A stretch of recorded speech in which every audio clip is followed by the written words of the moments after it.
আমন্ত্রণ জানাচ্ছি আজকের সংবাদ বিশ্লেষণে। আসলে রাজনৈতিক পরিস্থিতি দিন দিন আরও উত্তপ্ত হচ্ছে। ঐক্যমত কমিশনের সাথে রাজনৈতিক দলগুলো নিয়মিত বৈঠক করছে, কিন্তু কোনো বিষয়ে তারা একমত হতে পারছে না। কিছু কিছু বিষয় একমত হচ্ছে, বেশিরভাগ বিষয়ে দ্বিমত চলছে। আন্তর্জাতিক বিশ্ব এখন ভারত পাকিস্তান ইস্যু নিয়ে চরম উত্তেজনা বিরাজ করছে। সব মিলিয়ে আসলে স্বস্তি নাই রাজনীতিতে, অস্থিরতা বাড়ছেই। এই বিষয়গুলো নিয়ে আমরা আলাপ করব। আমাদের সাথে আছেন সিনিয়র সাংবাদিক কামরুজ্জামান বাবু।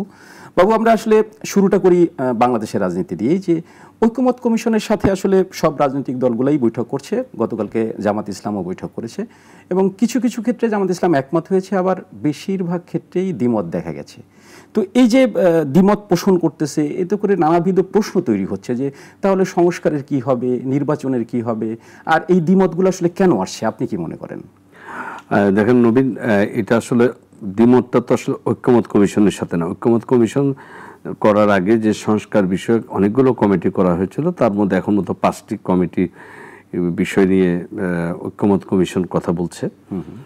এর মধ্যে জনপ্রশাসন, সংবিধান, আমাদের দুদক, বিচারালয়, এগুলো নিয়ে কথা হচ্ছে অনেক জোরে সোরে। তার মধ্যে গতকালকে আপনি দেখবেন যে আসলে দ্বিমতটা হচ্ছে কি, রাজনৈতিক দলগুলো যাচ্ছে এক একদিন ঐক্যমত কমিশনের সাথে দীর্ঘ বৈঠক হচ্ছে, তারা তাদের মতামত দিচ্ছে, আবার ঐক্যমত কমিশন তারা তুলে ধরছে। এখন গতকাল যে সব সংস্কারের প্রস্তাব আছে, সেগুলো সংস্কারের প্রস্তাবগুলো আসছে, কোনটার বিষয়ে কে একমত। এখন খুব স্বাভাবিকভাবে, মানে আপনি যদি বলেন পাখির চোখ কার দিকে, পাখির চোখ ছিল মানে পুরো প্রক্রিয়াতে আমাদের গণমাধ্যম বলেন বা মানুষ তাকিয়ে আছে। যেহেতু প্রধান উপদেষ্টা বলেছেন যে বেশিরভাগ রাজনৈতিক দলগুলো যে যে বিষয়ে বেশিরভাগ বিষয়ে ঐক্যমত হবে, আমরা সেগুলোরই সংস্কার করব। তিনি যথার্থই বলেছেন এবং তিনি এও বলেছেন যে কেউ যদি সংস্কার না চায় তাহলে আমরা লিখে দিব যে অমুকে অমুক দল অমুক বিষয়ে সংস্কার চায় নাই। এখন রাজনৈতিক দলগুলোর উপর উনি উল্টো একটা চাপ, আসলে একটা এক ধরনের মনস্তাত্ত্বিক চাপ তৈরি করে, মনস্তাত্ত্বিক চাপ বলবো এটাকে। এখন বাংলাদেশ জাতীয়তাবাদী দলের ভারপ্রাপ্ত প্রেসিডেন্ট তারেক রহমান সাহেব বলেছেন, যখন স্বৈরাচার সরকার বা যেই সরকার দমন নীতি পীড়নমূলক সরকার, আওয়ামী লীগ সরকারকে উদ্দেশ্য করে বলেছেন, তাদের সময় যারা কোনো রাস্তায় দাঁড়াতে পারতো না, কথা বলতে পারতো না, তখনই তারা সকল রক্তচক্ষু ভীতি উপেক্ষা করে 31 দফা দাবি সংস্কার দিয়েছিলেন। এখন বিএনপি আসলে সেই 31 দফা দাবি বাস্তবায়নেতেই তারা অটুট আছে এবং এর সাথে আরও কিছু কিছু বিষয়ে তারা হ্যাঁ বলেছে যে হতে পারে, যেটাকে তারা তাদের দলের আদর্শ অনুযায়ী মনে করছে, তারা সেই জায়গায় আসতে পারে। দেখুন, এখন প্রসঙ্গ উঠেছে কয়েকটা জায়গায় বিএনপি খুব জোরালোভাবে বলেছে নির্বাচন ডিসেম্বরের মধ্যেই চাই। নির্বাচন ডিসেম্বরের মধ্যে চাওয়া হওয়ার জন্য যে নির্বাচনী বিধিমালা যেগুলো সংস্কার করা দরকার, নির্বাচন কমিশনকে যেভাবে শক্তিশালী করা দরকার বা এর আইনগুলো যেগুলো দুর্বল দিক আছে সেগুলোকে নিয়ে তাদের কোনো দ্বিমত নাই। সরকারের দিক থেকে অন্তত এই সংস্কার কমিটির পক্ষ থেকে সংসদের মেয়াদ যে 4 বছর বা সরকারের মেয়াদ 4 বছর করার কথা ছিল, সেটাতে বিএনপি দ্বিমত করেছে। সংবিধান পুনর্লিখনের বিষয়ে যেটা এনসিপি দাবি করেছে, এনসিপি নেতারা বিভিন্ন সমাবেশে যেটা বলছে, সেটা তারা পূর্ণ দ্বিমত। এই বিষয়ে আমার একটা প্রশ্ন, যে 3টা বিষয় নিয়ে কিন্তু খুব গুরুত্বপূর্ণ, কিন্তু তেমন কোনো আলোচনা পাচ্ছি না। সেটা হচ্ছে সংবিধান পুনর্লিখন, পুলিশ সংস্কার, এবং যদি আমরা ধরে নেই যে আরও যে বিষয়গুলো খুব আলোচনা হওয়া উচিত ছিল, দ্বিকক্ষ বিশিষ্ট সরকার যেগুলো আছে, কিন্তু এই বিষয়গুলো নিয়ে দেখেন আপনার 3টা বিষয়, হ্যাঁ আপনি ঠিক বলেছেন যে সংবিধান পুনর্লিখনের বিষয়তে বিএনপি কোনোভাবেই তারা একমত না। আবার এই সংবিধানকে আসলে যেটা আছে সেটাকে এনসিপি মনে করে যে এই সংবিধানের আলোকে কোনো একটা মানে সাম্যতা বা ন্যায্যতার বা মানবিক রাষ্ট্র গড়ে তোলা সম্ভব না এবং এটা বৈষম্য কখনো কমবে না। আবার জামাতে ইসলামীর যে গতকালকে যে বৈঠকটা হয়েছে, সেখানে কিন্তু জামাতে ইসলামী বলেছে যে তারা সংসদের মেয়াদ বা রাষ্ট্রপতির মেয়াদ এগুলো তারা 5 বছর তারা রাখতে চায়, 4 বছর তারা একমত। কিন্তু যেটা গুরুত্বপূর্ণ নির্বাচন নিয়ে, যেটা নিয়ে সবচেয়ে বেশি জোরালো কথা হচ্ছে নির্বাচনটার বিষয়। গতকালকে যেটা জানলাম যে তারা নির্বাচনের, জাতীয় নির্বাচনের আগে উপজেলা নির্বাচনের, স্থানীয় সরকার পরিষদ, স্থানীয় সরকার নির্বাচনের কথা বলেছে। বিএনপি বলেছে যে কোনোভাবে বাই ডিসেম্বর জাতীয় সংসদ নির্বাচন হতে হবে। বিএনপি তো স্থানীয় সরকার নির্বাচনের একেবারেই পক্ষে না।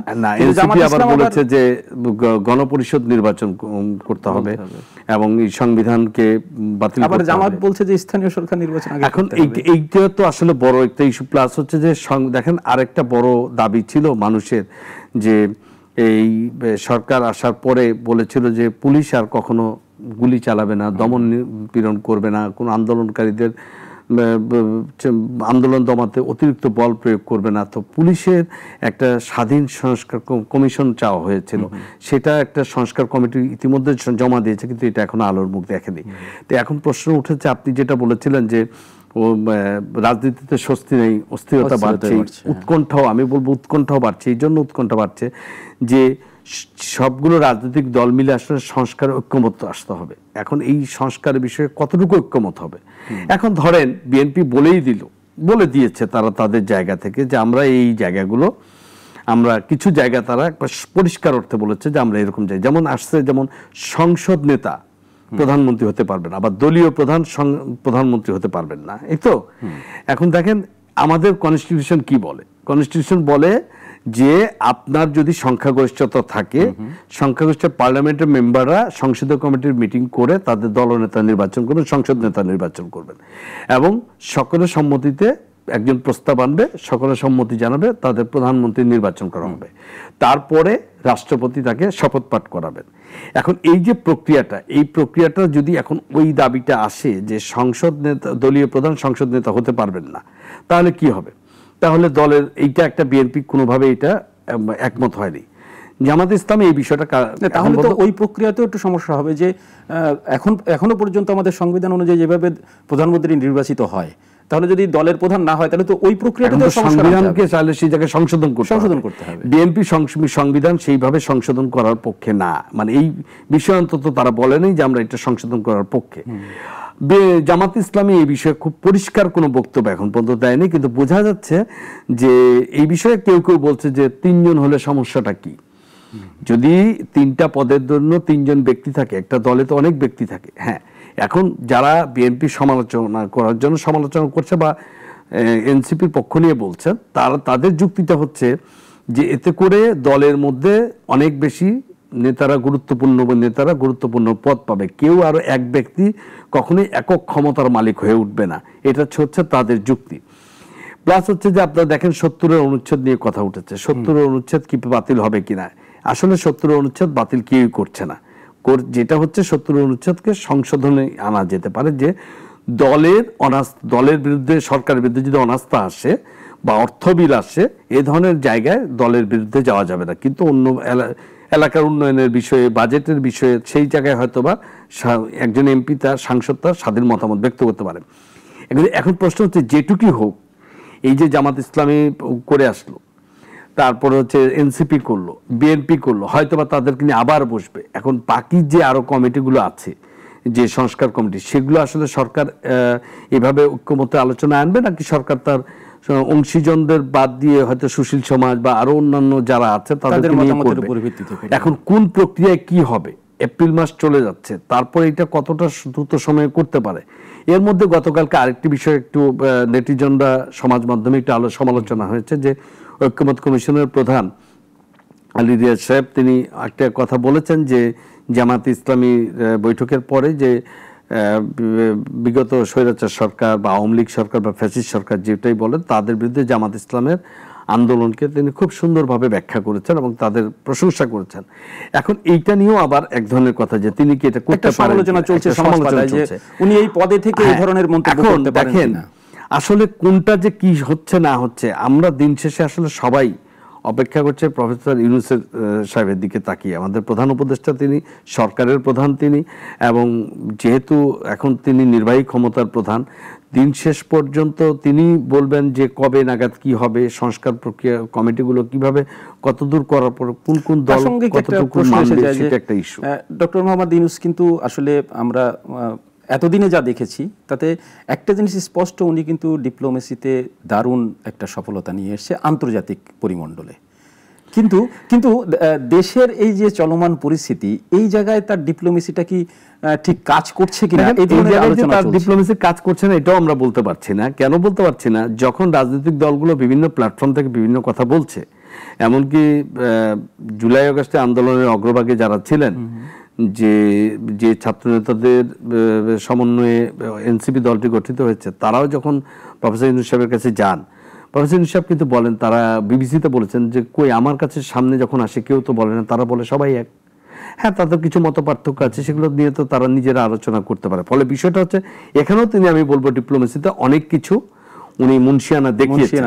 এখন আসল জায়গাটা হচ্ছে যে সামনে কি হবে। একটা হচ্ছে দেখেন, পরিষ্কার করে বলি, কিছু রাজনৈতিক দল এখনো পূর্ণ আস্থা পাচ্ছে না ডিসেম্বরের নির্বাচন হবে কিনা। কারণ প্রফেসর ইউনূস সাহেব একবারও বলেননি ডিসেম্বরের নির্বাচন হবে। তিনি বলছেন ডিসেম্বর থেকে জুনের মধ্যে, এর বেশি যাবে না। আইন উপদেষ্টা বলেছেন কোনোভাবেই জুনের পরে যাওয়া যাবে না। এখন কোন নির্বাচনটি আগে হবে, স্থানীয় সরকার নির্বাচন নাকি জাতীয় সংসদ নির্বাচন নাকি গণপরিষদ নির্বাচন, এটা একটা প্রশ্ন আছে। সংবিধান কি পুনর্লিখন হবে কি হবে না, নাকি সংবিধানের কিছু অংশ পরিবর্তন পরিমার্জন করা হবে, এটা আরেকটা অংশ। আমরা বলছিলাম যে এই সংস্কার কমিটির যে অনেকগুলো ইস্যু আছে, তার মধ্যে নারী অধিকার, এই সংস্কার কমিটি একটা কমিটি তাদের রিপোর্ট জমা দিয়েছে। ইতিমধ্যে এটা নিয়ে বেশ সমালোচনাই বেশি হচ্ছে এবং কিছু ইস্যু নিয়ে কথা উঠেছে। এগুলো এখন দেখেন এগুলো আসলে কিভাবে এক করা হবে, কোনটা রাখা হবে কোনটা রাখা হবে না, এগুলো আরো সময় সাপেক্ষ ব্যাপার। এটা দেখবে এর মধ্যে যেটা হচ্ছে, আপনাকে ভুলে গেলে চলবে না যে এনসিপি যারা, আমি আবারও বলছি যে জুলাই আগস্টের আন্দোলনে যারা অগ্রভাগের সৈনিক ছিল, যারা সামনে ছিল, তাদের কিন্তু কিছু সুস্পষ্ট দাবিকেও আপনি এড়াতে পারবেন না। তারা কিন্তু, যেমন গতকালকেই সমতা আমি সামাজিক যোগাযোগ মাধ্যমে দেখছিলাম, সার্জিস আলম তিনি একটা উত্তরের একটি অঞ্চলে গিয়েছিলেন, সেখানে তাকে অনেক ছাত্র জনতা তারা তাকে ক্ষোভ প্রকাশ করছিল। তাকে সে রিক্সায় উঠছিল, রিক্সা থেকে তাকে বলছে আমাদের সাথে কথা বলতে হবে। তারা তাদের দাবি জানাচ্ছিল যে আমরা আমাদের বিচার কোথায়, তারপরে বলেছে যে আমাদের পুনর্বাসন কোথায়, আমাদের দিকে কে কথা বলবে।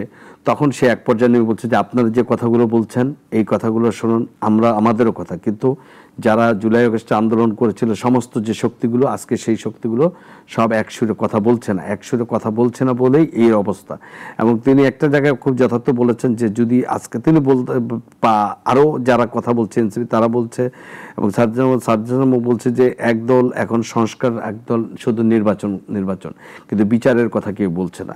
সার্জিস আলম এবং অন্য ছাত্রনেতারা খুব পরিষ্কার করে কিন্তু বলছে যে নির্বাচন হবে, অবশ্যই নির্বাচন, গণতন্ত্র পথে দেশ যাবে, তার কোনো সন্দেহ নেই, কিন্তু তার আগে তারা বিচার প্রক্রিয়া সম্পন্ন করার পক্ষে, তার আগে তারা সংস্কার করার পক্ষে। না হলে তারা বলছে শহীদের রক্তের সাথে বেইমানি হবে, শহীদের রক্তের উপরে দাঁড়িয়ে এই সরকার আছে, এই সরকারকে এটা পালন করতে হবে।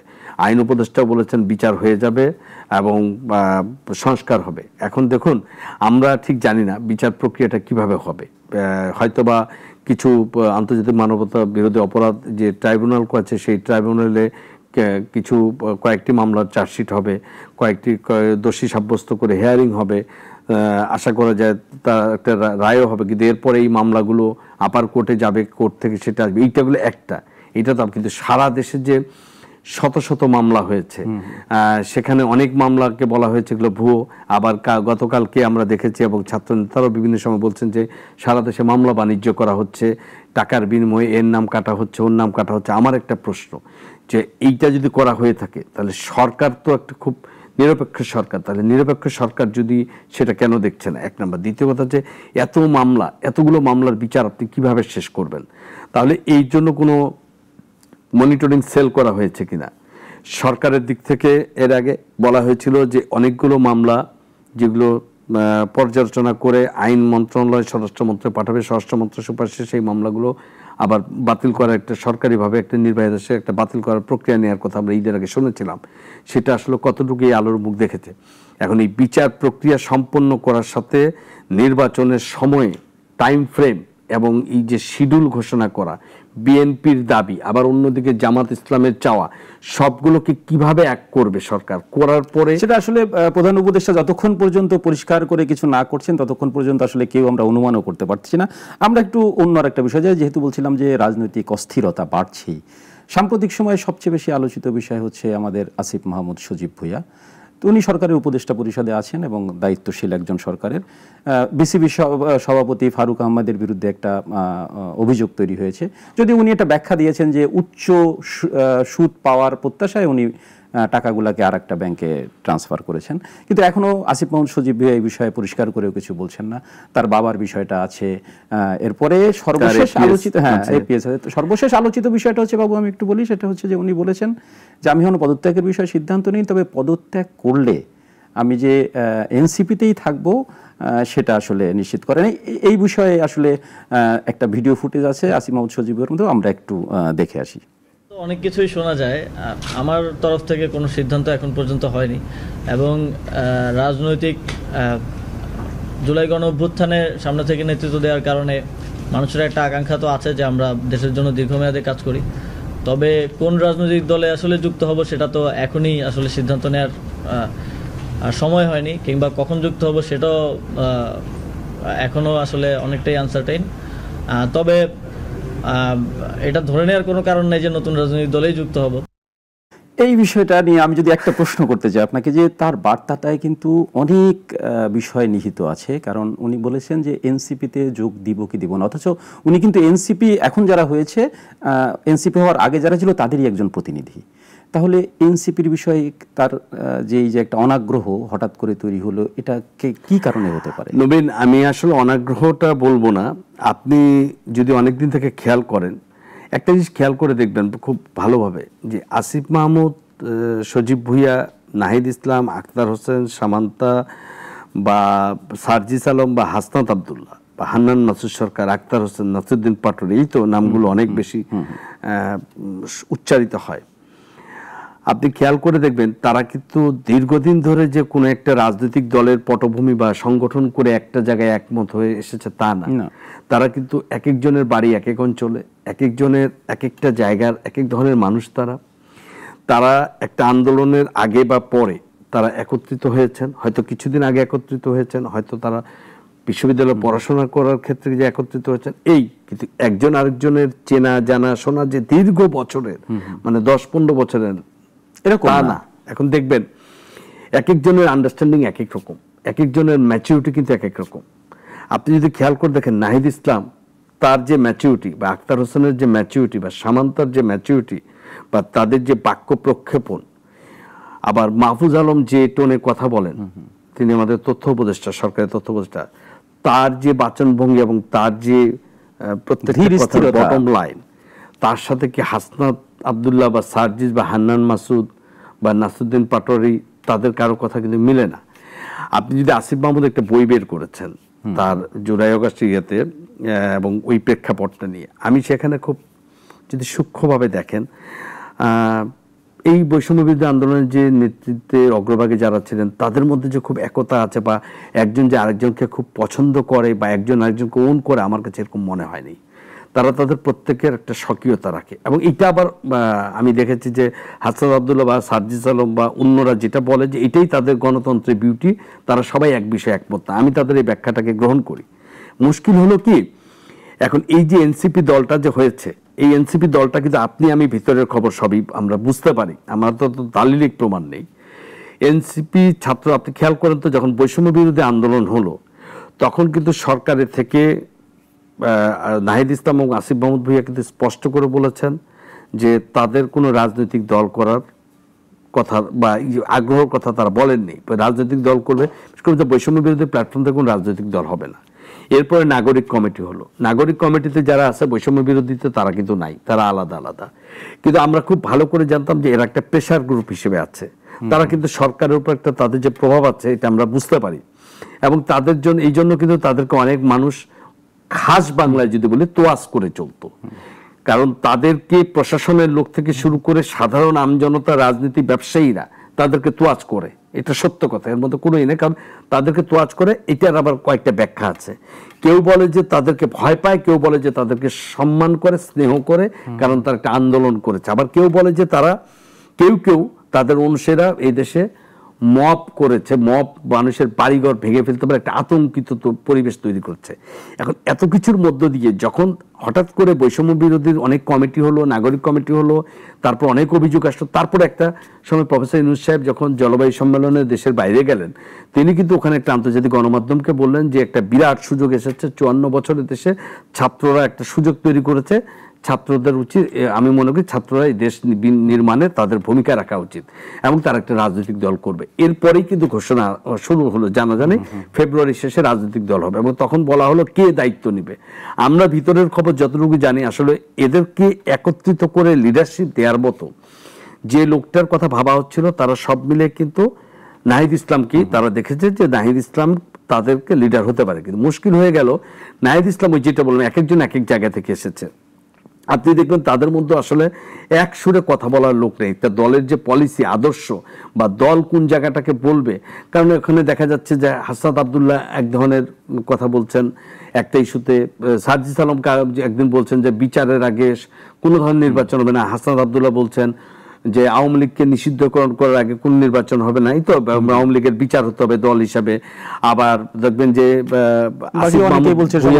এবং যখন সরকারে বা মাহফুজ তারা বলছেন যে বিচারিক প্রক্রিয়ার মাধ্যমেই সরকার করবে এবং তারা বলছেন কোনো ধরনের মপ করা যাবে না, কোনো ধরনের ইয়েকে সরকার বরদাস্ত করবে না। এই তো এক এক ধরনের তার মাত্র পরিস্থিতি।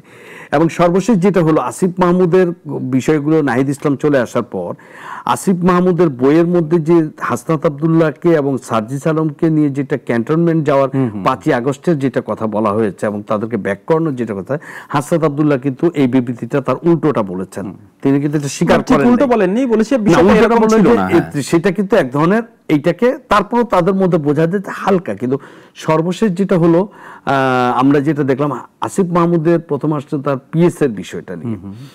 এখন না অনেকদিন থেকে আলোচনা শোনা যাচ্ছিল যে হাসনাত আব্দুল্লাহ কে সম্ভবত খালিদ মহিউদ্দিনের ঠিকানা শোতে বলেছেন যে আমাকে 1000 লোক ভালোবেসে গাড়ি দেয়, হ্যাঁ, বা গাড়ি দেয়, সে বিলাসবহুল গাড়ি নিয়ে চলে। কিন্তু হাসনাত আব্দুল্লাহ লাইফ স্টাইলে তার পোশাক আশাক দেখলে আমার কাছে মনে হয় না কোন বিলাসবহুল, সে দামি গাড়িতে চলে। হান্নান মাসুদ একটা যে খোলা রূপ মানে ছাদওয়ালা গাড়ি নিয়ে চলছে, এটা নিয়ে এক ধরনের সমালোচনা। সার্জিস আলম 150 গাড়ি নিয়ে শোডাউন করেছে, বলছে দর্শক মানুষের আকর্ষণ করার জন্য বাংলাদেশের রাজনীতির জন্য এটা দরকার এবং তার পৈতৃক সম্পত্তি থেকে সেইটা করতে পারে, তাকে অনেকে কেউ ভালোবেসে দিয়েছে। কিন্তু দলগতভাবে যখন এগুলো সমালোচনার দিক আসছে এবং 5 স্টার হোটেল ইফতার করা, এইগুলো শোডাউন করা, এগুলো নিয়ে যখন কথা উঠেছে, তখন কিন্তু তাদের একটা দীর্ঘ সময় নিয়ে বৈঠক করার পরে এগুলো নিয়ে অনেক চুলচাপিছে। এবং সবচেয়ে বলছে তানভীর, যার বিরুদ্ধে অভিযোগ উঠেছিল, গাজী সালাউদ্দিন তানভীর, তার বিরুদ্ধে উঠেছে, তাকে সাময়িক বহিষ্কার করেছে। এখন দেখেন শুরুতেই দলটা আসলে নানাভাবে হোঁচট খেয়েছে, নতুন একটা দল এইটা সব আমার কাছে মনে হচ্ছে আসলে তাদের কিছু জায়গায় রাজনীতির কৌশল বা ম্যাচুরিটির তাদের কিছু জায়গায় তাদের পরিপূর্ণতা ছিল না, হয়তো বা তারা হোঁচট খেতে খেতে শিখছে। আপনি কিন্তু এখন দেখবেন না গত কয়েকদিন ধরে কোনো ধরনের কিন্তু আসিফ মাহমুদ ভুঁইয়ার একটা ইস্যু, তার পিএস যে তাকে সরিয়ে দেয়া হলো এবং স্বাস্থ্য উপদেষ্টার যে ব্যক্তিগত কর্মকর্তা তাকে সরিয়ে দেয়া হলো। এখন তাদের বিরুদ্ধে আমাদের কাছে প্রমাণ নাই, সমাজ মাধ্যমে অভিযোগ এসেছে 311 কোটি টাকা একজন সাথে আরেকজন অনেক অঢেল সম্পত্তি বানিয়েছে, যে কারণে তাদেরকে সরিয়ে দেওয়া হচ্ছে। কিন্তু আসিফ মাহমুদ পরবর্তীতে জানিয়েছেন যে পিএসকে আসলে সরানো হয়নি, তিনি সরে গেছেন। এর মধ্যে কোনটা সঠিক আমরা এখনো জানি না। তার মধ্য দিয়ে আবার যেটা গেল, আসিফ মাহমুদ সজীব ভুঁইয়ার বাবা, তিনি একজন স্কুল শিক্ষক, তিনি একটি ট্রেড লাইসেন্স করেছেন, যে ট্রেড লাইসেন্সটি ঠিকাদারের। আবার আসিফ মাহমুদ ভুঁইয়া যে মন্ত্রণালয়ে আছে, একই মন্ত্রণালয়ের, এটি সমালোচনা এই পর্যায়ে গেল যে সেই আসিফ মাহমুদ ভুঁইয়াকে সেটা বাতিল করার নির্দেশনা দিয়ে, এবং সে বলেছে সে তার বাবাকে রূঢ়ভাবে জিজ্ঞেস করছে, যেটা ঠিক করে না, বাবা আসলে বুঝতে পারেনি যে তিনি সংঘাত হবে এবং সেজন্য ক্ষমা চেয়েছেন। এখন প্রশ্ন হচ্ছে যে আওয়াজটা কিন্তু আগে রাজনীতিবিদদের ভিতরে আমরা আগে এটা ছিল না। এখন প্রশ্ন হচ্ছে যে আসলে আসিফ মাহমুদ সজীব ভুঁইয়া তো আসলে ক্ষমা চাওয়া না চাওয়ার কিছু না, জিনিসটা হচ্ছে তার বাবা কাজটি করেছেন এবং আসিফ মাহমুদ সজীব ভুঁইয়া তার জায়গায় তিনি তার পজিশন থেকে কিন্তু হয়নি, তিনি বলেছেন এটা ভুল পরিষ্কার হয়েছে। করেছেন, হ্যাঁ। ভুলটাকে তিনি ভুল হিসেবে বলেছেন। করেছেন।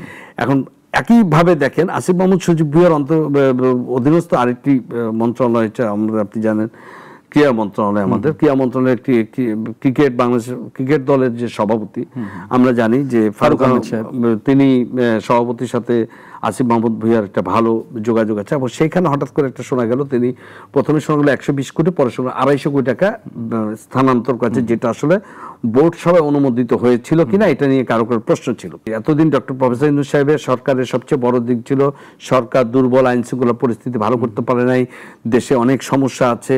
তারপরে একটা ভালো দিক ছিল যে কোনো দুর্নীতির অভিযোগ নাই। কিন্তু যখন এগুলো আসে তখন সরকার প্রশ্নবিদ্ধ হয়। আমার মনে হয় নিশ্চয়ই সরকারের প্রধান যিনি বা সরকারের সাথে যারা ওতপ্রোতভাবে জড়িত তারা এটা আরো ভালোভাবে ব্যাখ্যা দিবেন, তারা বলবেন।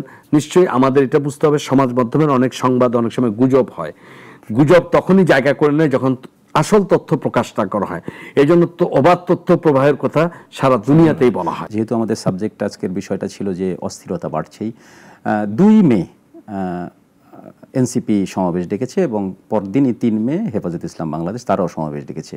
এই যে সমাবেশ ডাকা বা প্রতিবাদ করা, বর্তমান যে সরকার, এই সরকার তো সবার ঐক্যমতের একটা সরকার, তো তাদের কাছে দাবি দাবা নিয়ে অথবা নিজেদের সক্ষমতা প্রমাণের জন্য যে বড় বড় সমাবেশ ডেকে এক ধরনের পরিস্থিতিটাকে উত্তাল করা, এই বিষয়টাকে আপনি কিভাবে দেখেন? দেখুন, আপনাকে একটা জিনিস বলে, আমি এই প্রশ্নে আসার আগে শুধু আসিফ মাহমুদের যে সরকারে তিনি কোন দলে যোগ দিবেন এখনো ঠিক করে এই প্রসঙ্গটা একটু বলি।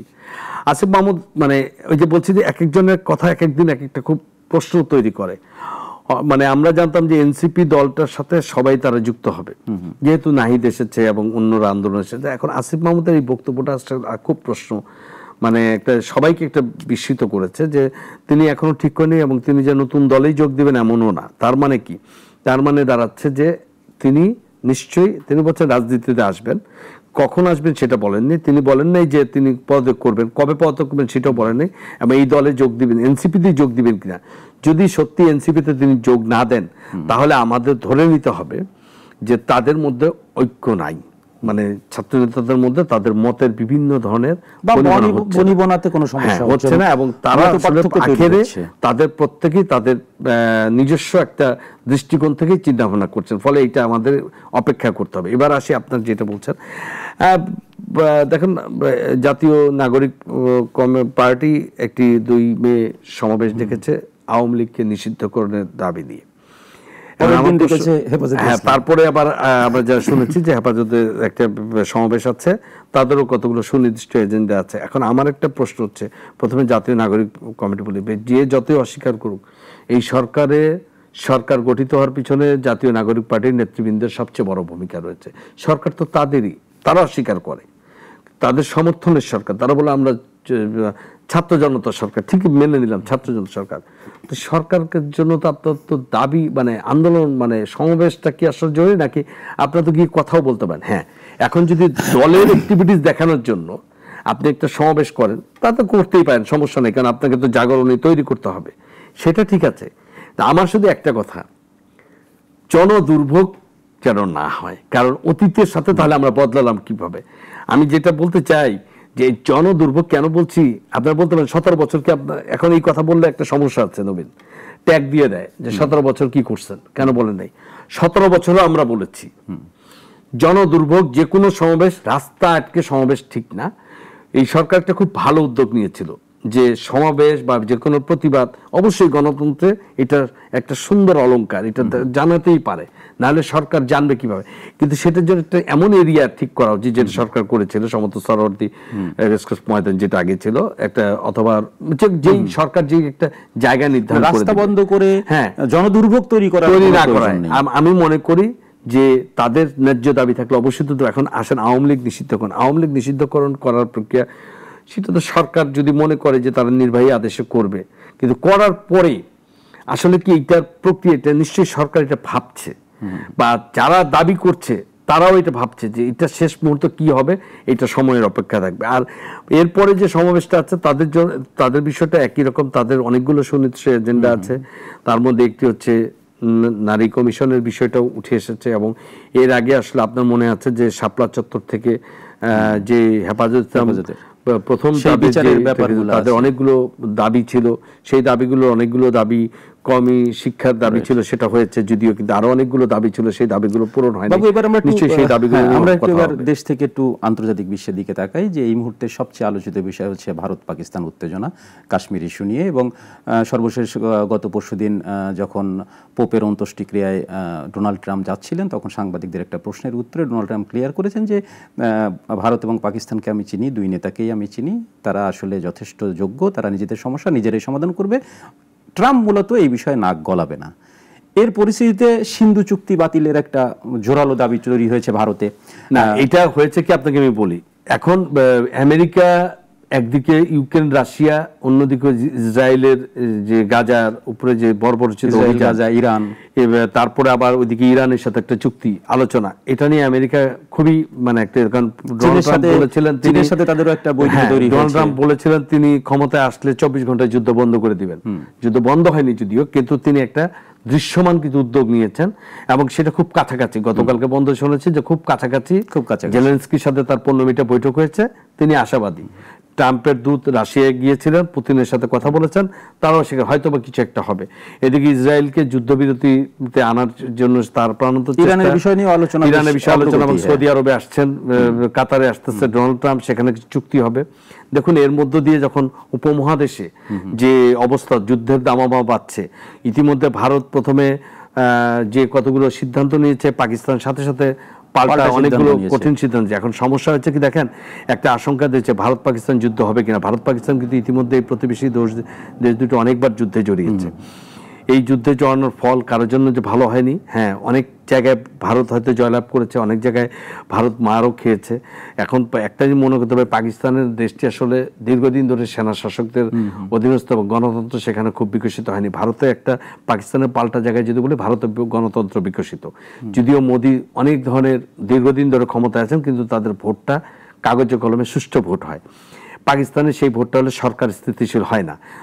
তৃতীয় কথা হচ্ছে যে এখানে আপনি দেখবেন এখন যুদ্ধের যে জায়গা, সেই যুদ্ধের জায়গায় ভারত তার সামরিক শক্তিতে ভারত পৃথিবীতে চতুর্থ। এখনকার যুদ্ধ, বাবু, আমি তো জানতে চাচ্ছি আসলে সেনায় হবে কিনা বা মারণাস্ত্র দিয়ে হবে কিনা। আপনি খেয়াল করে দেখবেন ভারত সিন্ধু চুক্তি বাতিল করেছে, সিন্ধু নদীর।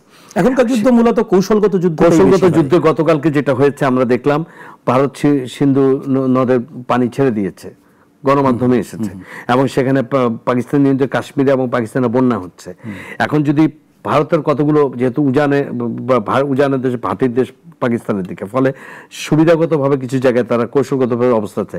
আপনি একটা খেয়াল করবেন যে ভারত পাকিস্তান যুদ্ধটা একটা অসম যুদ্ধ হবে। কেন অসম যুদ্ধ হবে? একদিকে 140 কোটি মানুষ, আরেকদিকে 25 কোটি মানুষ। আপনি একজনের যদি আপনি রিজার্ভ বিলিয়ন দেখেন, তার অনেক অনেক কম তার। তো এখন এই সমস্ত যুদ্ধ আসলে উপমহাদেশে কি হবে, যতটা ভারত পাকিস্তান যেমন দুর্ভোগ, মানুষের দুর্ভোগ বয়ে আনবে, ঠিক একই দুর্ভোগ কিন্তু এই উপমহাদেশের যে দেশগুলো, এটা সত্যি সকলের জন্য। যে এখন আর কিন্তু সারা বিশ্ব আর ওই মারণাস্ত্র নিয়ে যুদ্ধ করা, হামলা করা, সর্বশেষ অবস্থা। এখন সব কৌশলগত অর্থনৈতিক যুদ্ধ আছে, বাণিজ্য যুদ্ধ আছে, মানে এইটা তো মারণাস্ত্র যুদ্ধ হচ্ছে সর্বশেষ। আপনাকে এটা মনে রাখতে হবে, ভারতের কাছে প্রচুর মারণাস্ত্র রয়েছে, তার সৈন্য সংখ্যা আছে, ট্রু, কিন্তু পাকিস্তানেরও কিন্তু আছে। পাকিস্তান যদি সেই আঘাত করে, তাহলে ভারতেরও ক্ষতিগ্রস্ত হবে। আমার মনে হয় উপমহাদেশের নেতৃবৃন্দ আসলে একটা সময় ঠিকই করবে। আর যে জন্য ডোনাল্ড ট্রাম্প বলেছেন যে তিনি মনে করেন এই দুই দেশ নিজেরাই সমস্যা মিটিয়ে ফেলবে, এবং এটা আমরাও মনে করি।